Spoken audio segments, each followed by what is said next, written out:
I hate to stir it up, but Afrojack has been talking shit about you. Anything you want to say? Who?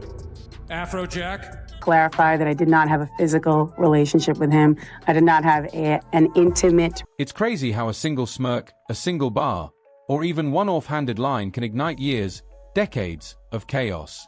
In hip-hop, feuds aren't just about music. They're about ego, legacy, and survival. And no two figures embody that more than Eminem and 50 Cent together. They've built empires, sparked movements, and left behind a trail of scorched earth in every direction. When these two go to war, it's not subtle. It's nuclear.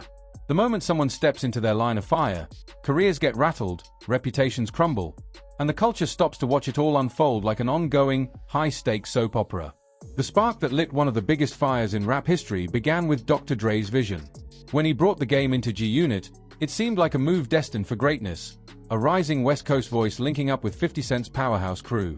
For a moment, everything clicked. The Game's The documentary wasn't just an album, it was an anthem for a generation. But as the record soared, the egos clashed. Behind the glossy smiles of interviews and photo ops, resentment simmered. 50's pride, the Game's hunger. It was a cocktail that couldn't stay contained. By the time the Hate It or Love It video was shot, the brotherhood had fractured. Rumors spread like wildfire after 50 refused to sit next to the Game in the car. One silent protest told the world something was off. And then came the explosion. 50 went on live radio and, without warning, kicked the Game out of G-Unit. Just like that. No meeting. No call. Just exile. The Game pulled up in fury, a fight broke out, and shots rang out outside the station. It was chaos, pure and unfiltered, and it set the tone for one of hip-hop's most iconic rivalries. They tried to fake a peace treaty, even stood side by side for the cameras, but everyone knew it was for show. The Game struck back with 300 bars and running, one of the longest and most ruthless diss tracks of its time, a lyrical marathon that left scorched earth behind. What followed wasn't beef. It was a war of attrition. Diss after diss. Threat after threat. 100 tracks deep into hostility, their feud defined an era. Even years later, every interaction, every mention between them carried that same electric charge of unfinished business. But while 50 and the Game's war reshaped the 2000s, it was Eminem who redefined how personal things could get.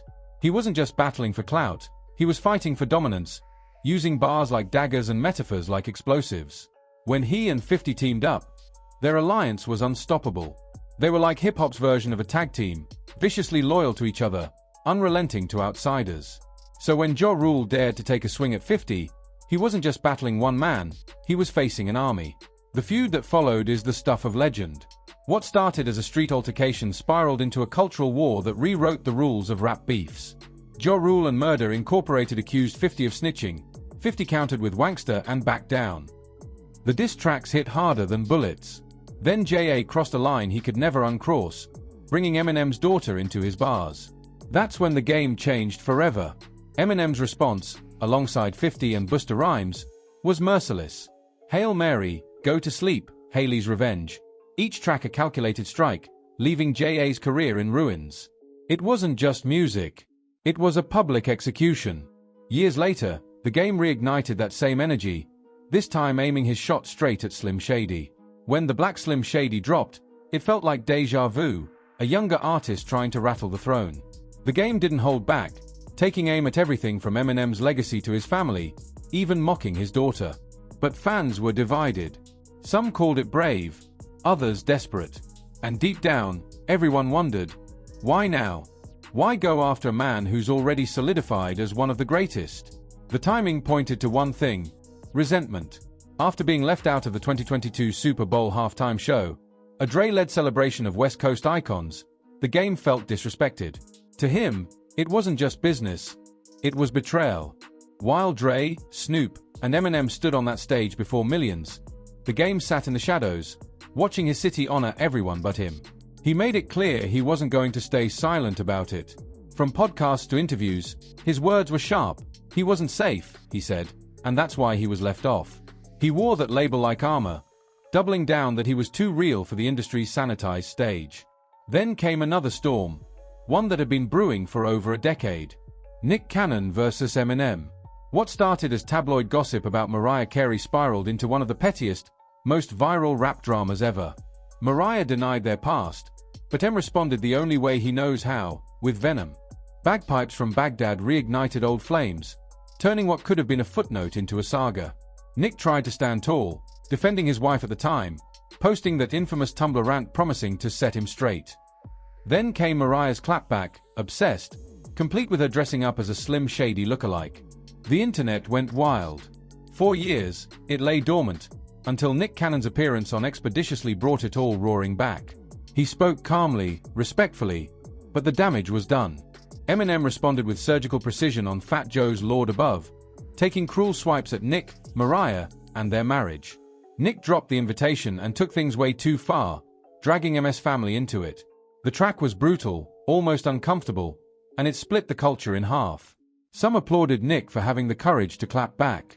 Others said he was grasping for headlines. Through it all, 50 Cent chimed in with his trademark mix of humor and shade, clowning Nick relentlessly, calling him corny, mocking his looks, even joking about his 12 kids. Every jab, every meme, every post kept the fire alive. And while the world debated who won, the truth was simpler. No one ever really wins in these wars. The lines between real life and entertainment blur until everyone's bleeding. But that's the magic and madness of hip-hop. It's never just about the bars.